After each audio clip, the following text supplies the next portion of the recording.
يا ولد، واحد يرمي مية سخنة في الحمام ويتأذي من عالم الجن. عادل عمره 25 سنة من منيا القمح، مصري عمره 25 سنة. ما كانش يقصد يأذي عالم الجن.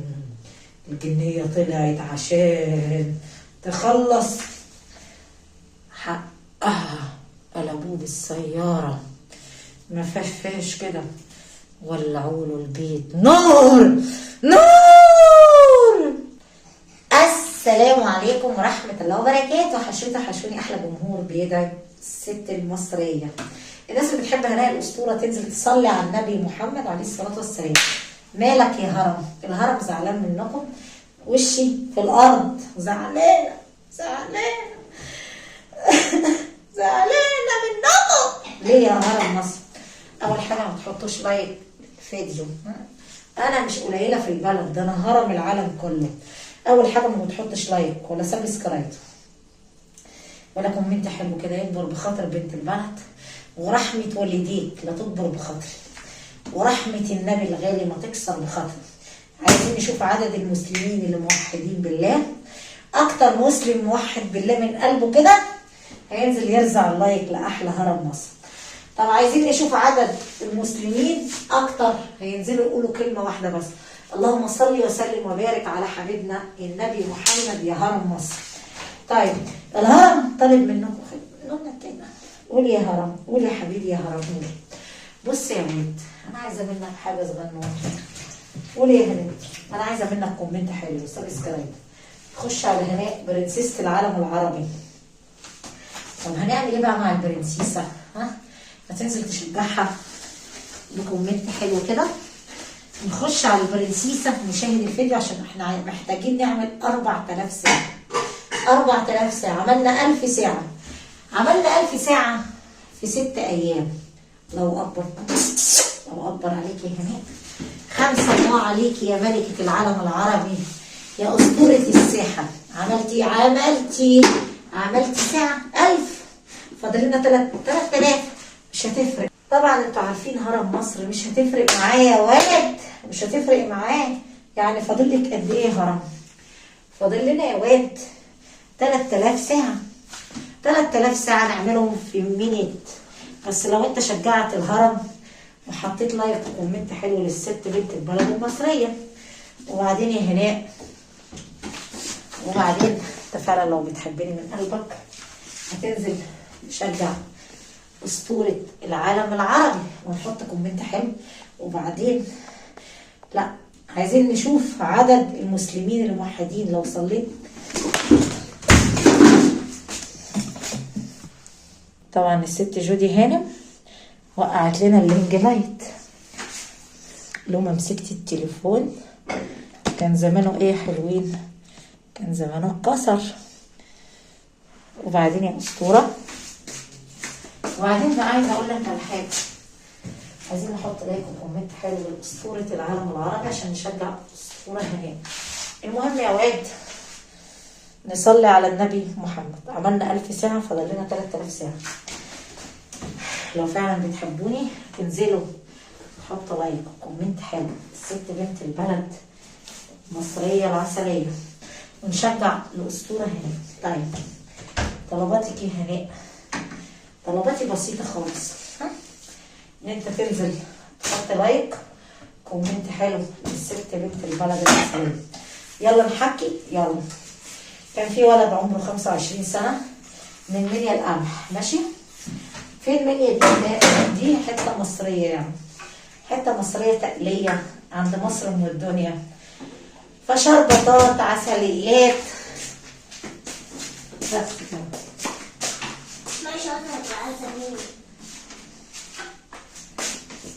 وبعدين يا هناء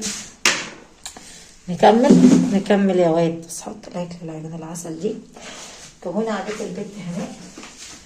المهم صاحبنا منيا القمح، صاحبنا كان بيشتغل، بيحب يشتغل بالليل. يستلم من الساعة 6 مساء لحد الساعة كام؟ لحد 6 صباحا. عرفتوا كده ها؟ قال لي عقله كده معاه وعمل حاجه مش حلوه. قال لك ايه؟ انا عايز اشرب حاجه زي هناء كده بتحب تضرب لها فنجان قهوه، حتى القهوه هي موجوده، عايزين نضرب حاجه نشربها. فالهرم عمل فنجان قهوه زي ما انتم شايفين لسه ما خلصتوش. فالجن الجنين رسمي بس على الاخر. حد يعمل نفسه بنجوان وراح يشغل الكاتب، مفيش ولا فيشه عايزه تشتغل. فجرب حظه فين بقى؟ جرب كل الفيش. هو دلوقتي عايز يعرف قال الكاتب اللي بايظ ولا حياتنا هي اللي خربانه؟ انا فيها. المهم حد يلعب لعبته وقال لك ايه؟ اشوف ايه اللي خربان بالظبط. الخربان ننزل يا حلوين نشوف البايظ ايه. فحصل حاجه غريبه ما كانتش على البال ولا على الخاطر. راح ايه؟ دخل الحمام يجرب فيشه الحمام. ليه الفيشه اشتغلت بس ما فيش مكان نحط فيه الكاتب. راح حطه على حرف الحوض كده زي شعره كده، شايفينه اهي كده. في اي وقعه كده تلاقي ايه؟ قال لك اجرب حظ، انا تعبان وعايز اشرب حاجه تسليني. يا ريته ما عمل كده، يا ريته. المهم يا واد عمل حط الكاتب. هي غلت وبعد ما غلت وقعت منه الكاتب.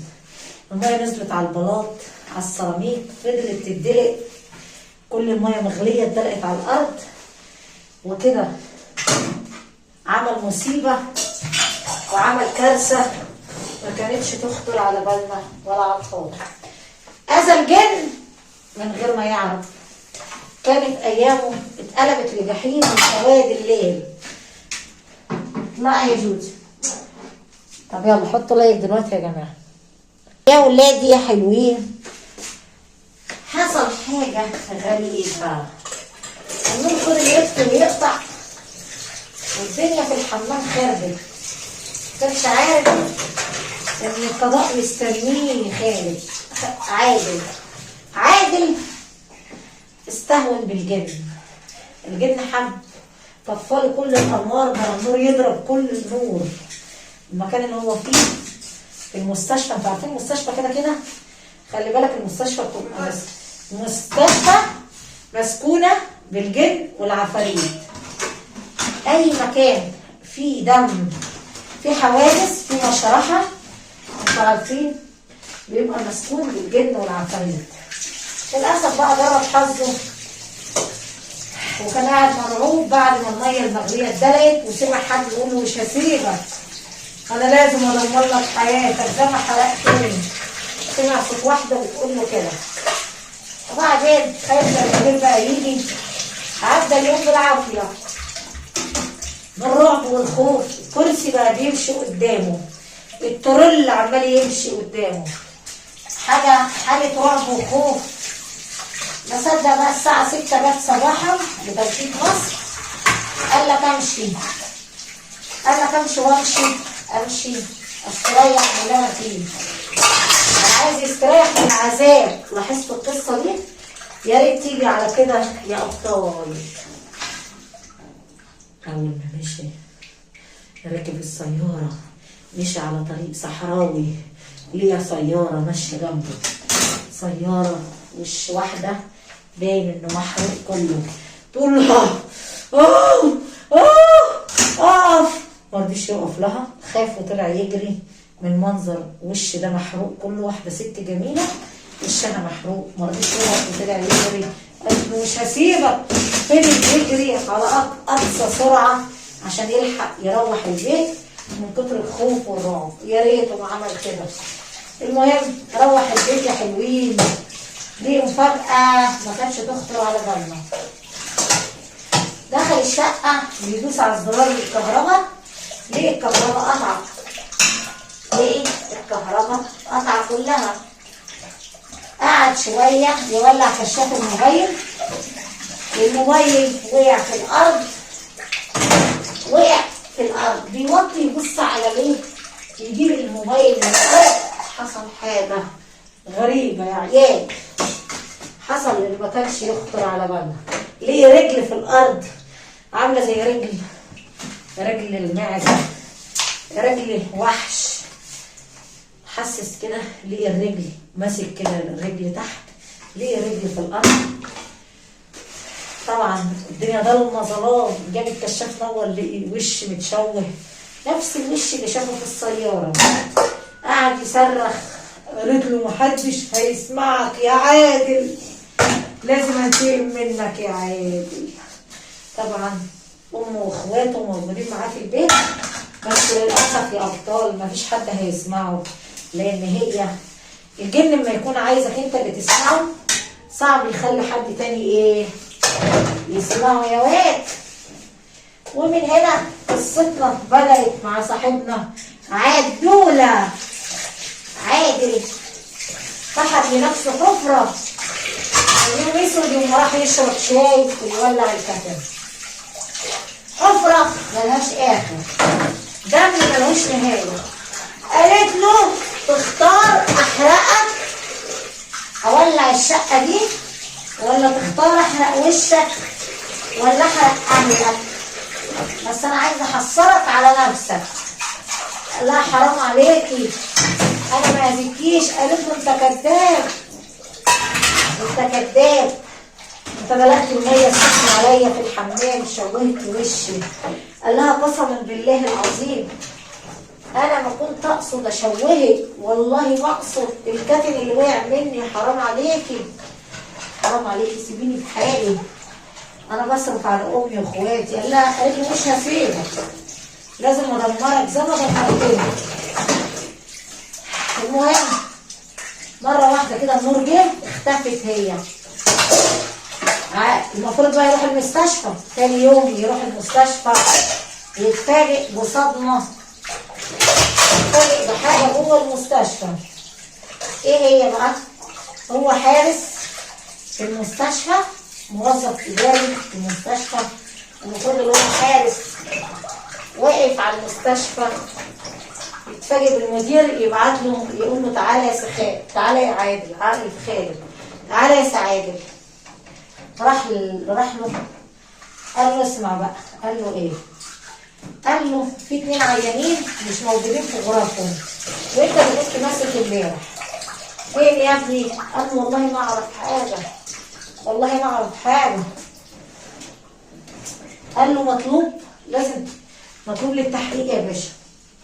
طلب للتحقيق صاحبنا عادل عشان تدمر له حياته كلها، لان هي كانت ساكنه في المستشفى، يعني العفريته دي مكانها في الحمام بتاع المستشفى، حابه تخرب له لقمه عيشه، تبوظ له حياته كلها. المهم طلع بره بعد ما ايه مطلوب للتحقيق، لما يجي وقته كل واحد ليه ميعاد يتقدم للتحقيق فيه. المهم طلعت له جنب الكرسي وهو قاعد زعلان ومش عارف ايه، عمال يقول انا عملت ايه يا رب، بس عملت ايه اللي بيحصل لي ده. طلعت له قالت له مش هسيبك، اخترقت عيشك ادمر لك حياتك، روح دمرتني. المهم حصل كهربائي في قلبي يا حلوين، المية ما بتخططني للأسف يا حلوين. حصل غاز كهربائي في قلب المستشفى كلها نار، قادت نار يا حلوين، كلها قادت نار وفضلت تولع المستشفى للأسف. يعني للأسف كل الدنيا ولعت نار. وبعدين حصل هو اتحرق، حرقت له دراعه ووشه ورجليه، وامه عرفت ان في الحادثه وجات الاسعاف وجات المطافي تطفي كل المستشفى وكل الدنيا اللي خربت دي. وعلى كده يا حلوين صاحبنا اتدمر خالص، محروق، نقلوه في مستشفى تانية عام غير دي. كل الناس اللي في المستشفى اتنقلت للمستشفى، ناس كتير اتصابت. يا ريت على كده يا ولاد، تعبت والله.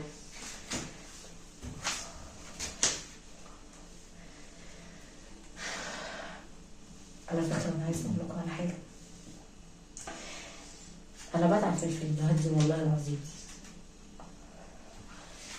انا بتعب. ها ده مش اول فيديو ليا على فكره، ده تالت فيديو ليا، لازم انزل اعمل 3 عشان انا مش فاضيه يعني، واروح اعمل حاجات لوالدتي ربنا يطول عمرها ويخليها لي، وبروح اجيب حاجات افرزها لرمضان. انا ببقى صايمه ونهار رمضان بيبقى قصير، وعايزه اطعم ولادي في رمضان واعوضهم. رمضان اللي فات انا كنت عايشه عيشه، يا رب ما تشوفوا العيشه اللي انا كنت واقعه فيها. شفت انت سيدنا يوسف عليه افضل الصلاه والسلام لما غلب حاله القحط وما كانش في خبز ولا في اكل، والمصحف الشريف رمضان اللي فات انا عشت في حاله بؤس. كل يوم اعمل لاولادي شويه رز فاضيين، لا اما شويه مكرونه عشان ما كانش معايا فلوس. قاعده انا مش بشتغل، قعدت 2 سنين من على عالم السوشيال ميديا، ما كانش معايا فلوس الا يا دوب ادفع الايجار بالعافيه، بس الايجار والدروس. كنت مش برضه اعمل اكل عشان اقدر ادفع الايجار بدل ما اطرد من هنا. والله العظيم ما كنت بفطر لدرجه ان جالي هبوط، ابتدى الهبوط يجي في قلبي من الصيام، والله العظيم هي دي الحقيقه. عشان كده يا رب ما يعودها عليا ولا يعود عليكم الايام السوداء اللي انا شفتها في رمضان اللي فات. اقسم بالله ما كنت بطبخ ولا بعمل اكل، اقسم بالله ان انا 30 يوم ما اكلت فيهم انا واولادي حاجه السنه اللي فاتت. انا مش قادره انسى الشهر ده بالذات، انا مش قادره انسى رمضان اللي فات انا حصل لي ايه، مش قادره انساه. فهمتوا؟ ولا كنت شغاله تيك توك ولا كنت شغاله ولا كان في نت اصلا. فهمتوا؟ ما كانش في نت ابدا. ها؟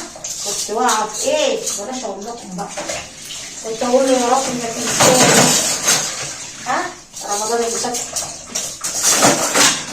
محدش كان بيسأل، حد كل المية لنفسه، لا اخ ولا حد بيسأل على حد. كنت عايشه بستر ربنا. كانت ام امي تقول لي تعالي افطري، كنت ببقى زعلانه والدموع تنزل من عينيا. فهمتوا؟ قررت ان انا اخد حقي وارجع اشتغل تاني على جميع السوشيال ميديا عشان اقدر اعيش انا واولادي. ها؟ انتوا فعلا لو كنتوا بتحبوني هتقفوا جنبي. بيقول لك الشكوى لغيرك مذله. يا رب اللهم ارزقني رزقا حلالا يتعجل بيه اهل السماء والارض. انا مش عايزه حاجه منكم، انا طمعانه بس في قلبكم. يرضيكم الفيديو ما يتحطش عليه لايك. اللايك ده يا جماعه مش عليه فلوس. ها؟ خد بالك انت بتجبر خاطر الست المصريه. ها؟ خلي بالك القنوات دي مصدر لقمه عيش لاولادي. اما انت تحط لايك يبقى انت جبرت بخاطر ولادي، ودي ايام مفترضه. يعني انت لازم كل واحد يطلع الزكاه عن ماله وعن عياله. طلع الزكاه عني، طلع الزكاه وراضيني وتحط لي لايك بس عشان يرفع قيمه الفيديو، يبتدي منصه اليوتيوب تشير لي الفيديو، يبتدي يبقى على محرك البحث. اجبر بخاطري جبر يتعجب بيه اهل السماء والارض. انا عايزه اطعم ولادي واقف جنبهم عشان انا بحبهم. هم ملهمش حد في الدنيا دي غيري، ملهمش ذنب ان ابوهم سابهم، وملهمش ذنب ان انا امهم. محدش بيختار امه او ابوه، كل واحد ربنا اللي بيختار له حياته.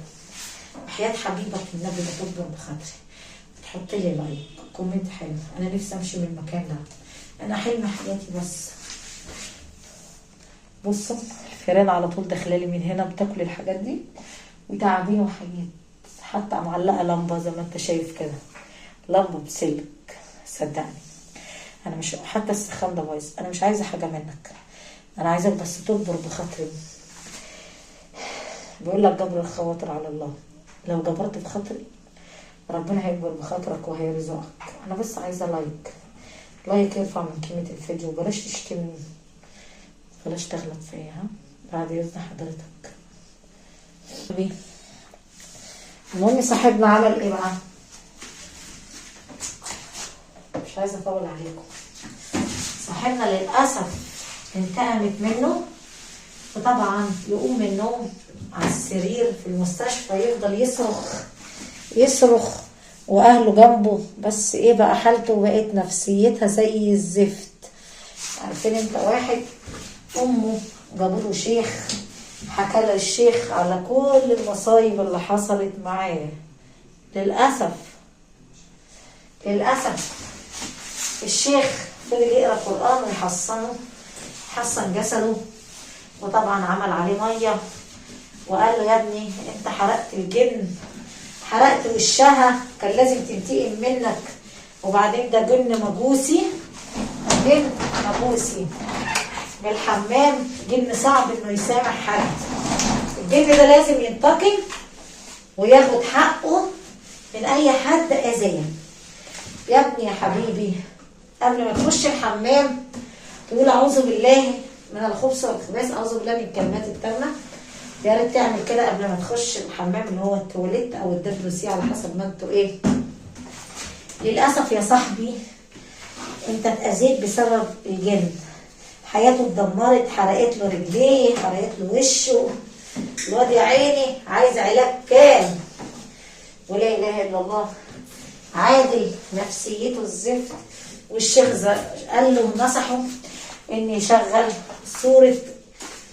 سورة البقرة على طول عشان لترك الجن والسحر والحاجات دي، عشان ربنا ينجيك يا ابني. اوعى تخش الحمام ترمي في يوم من الايام ميه في التواليت، او تقعد تغني في الحمام، او تقعد تشغل حاجه في الحمام. الحاجات دي اصلا هي خطيره. اخطر حاجه ان انت تشغل حاجه في الحمام. الجن بيبقى ساكن جوه الحمام وما بيحبش حد يتحداه، لو عايزه ما يتفرجش عليك لازم تقول اعوذ بالله من الخبث والخباث، اعوذ بالله من الكلمات التامه. هتلاقي الجن ترك الحمام وسابك وبعد عن طريقك، بدل ما يقعد يتفرج عليك وتدخل نفسك في مجال زي الزفت. يعني لو سمحت بلاش عشان خاطر وصاحبنا مأذي لحد دلوقتي وتعبان، وطبعا لولا الشيخ كانت حياته اتدمرت يا عيال. ففعلا اوعى تخش الحمام عشان خاطري تسرح في انثى. طبعا هتطلع لك واحده من الحمام. اوعى تقعد تفكر في اي مشكله في الحمام، تقعد تشرب الدخان في الحمام، ده خطر عليك. بلاش لو انت مدمن سجاير الدخانه تقعد تدخلي في التواليت، انت كده بتكيف الجن يعني، حاجه مش نصيحه يعني. اطلع اشرب السجاير بره وفكر في اللي عايز، دي نصيحه من الست المصريه. عايز تدخن انزل دخن جوه بره الحمام. عايز تفكر في انثى فكر فيها بره التواليت لو سمحت. يا واد ده انا خايفه عليك، هناء خايفه عليك يا واد، خايفه عليك حياتك تتدمر والجن يمسكك تبقى مسكون بعالم الجن. دي كانت قصتنا النهارده. هرم مصر بيديك نصيحه، اوعى في يوم من الايام تقعد في الحمام تفكر وتشغل لي اغنيه، اصل انت يعني مش بنجوان يعني. ما تقوليش اصل انت بتحب. سيبك من النسوان مش هتاكلك عيش يا واد. النسوان دي سيبك منها، ما بيجيش من ورا النسوان اللي وجع القلب. فكر في نفسك، فكر في صحتك يا ولد. الواد اتدمر وراح في داهية يا عيال. ليه هناء راح في داهية؟ خلاص اتحرق، والجن ما بيسيبش حقه وما بيهزرش. لو وعدك انه هينتقم منك يبقى هينتقم منك بأقرب مطب، ولو وعدك انه هيأذيك يبقى الجن ما بيلعبش. اسألني انا عايشة مع عالم الجن، نقعد انا والجن نتساهر مع بعض. قول لي يا هناء اوعى يا هناء تخش الحمام. طبعا بقول اعوذ بالله من الخبث والخباث. المهم يا واد، دي كانت قصه هرم مصر النهارده، ورحمه النبي الغالي لا تكبر خاطري بلايك كومنت حلو. انا ما عنديش راجل يصرف عليا عشان تبقى عارف، انا بصرف على ولادي، على 3 ولاد زي البهايم بصرف عليهم. وبصرف بدفع الايجار والنور والميه. ها، ايه تاني طلباتك يا ست هناء؟ طلباتي ان انا عايزاك بس اقول لك كل سنه وانت طيب، راعي ربنا في انا. الناس اللي بتقول لي يا بخت جوزك، انا ما عنديش جواز الحمد لله، انا مطلقه بقالي 5 سنوات. والناس بقى اللي بتقعد تقول لي جوزك ما عنديش جواز الحمد لله، انا سنجر. شايفها؟ بس انا سنجر بقالي كام سنه سنجر من 2020 وانا سنجرايه. حاجه تانية، انا اللي بصرف على العيال دول الغلابه. ها، يا ريت انت بقى تراعي المره الغلبانه اللي قدامك دي. ها، تحط لايك وكومنت حلو يعني. ها، تزكي على الغلابه. ها، واللي بيقول لي جوزك انا ما عنديش جواز، انا هنا الاسطوره متطلقه من 2020. ها، الناس بقى اللي بتهوهو هوهو براحتهم. انا لو متجوزه والله مش هصور ولا هطلع ولا عايزه اشوف حد اصلا. ده مصدر لقمه عيش التصوير ده، عشان اقدر اصرف على ولادي، ادفع الايجار وادفع الدراسات والحوارات دي. مش عايزين ندخلكم احنا في الحوارات بتاعتنا. المهم لو تلاحظوا اكلي خط احمر، ما بحبش اعرض اكلي للناس. ولادي خط احمر. اسرار بيتي بحبها تكون بعيده عن البشر. بحب امشي كده، ده مبدأ من زمان. بحب اتقي الله. شايفين كان منتن البوتاجاز؟ شايفين الجمال؟ ودي كانت قصتنا النهارده برحمه النبي الغالي. لو عجبتك القصه هتحط لايك للست الغلبانه بتاعتنا. ها، طيب شجع هناء اسطوره العالم العربي. حط كومنت للست الغلبانه المصريه. ها، بقول لك يا باشا جبر الخواطر على الله، جبر الخواطر على الله. اجبر بخاطري فربنا يجبر خاطرك. معلش، وبلاش تخش الحمام تولع لي سجاره. هتولعني على ايه السجاره؟ مفيش مره تستاهل تفكر فيها اصلا.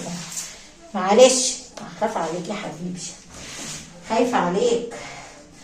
تحيه لكل الناس اللي حبتني وعدد المسلمين يوحدوا بالله. حطوا لايك ويصلوا على الحبيب عليه الصلاه والسلام. بحبكم، منتظره تعليقاتك يا ولد.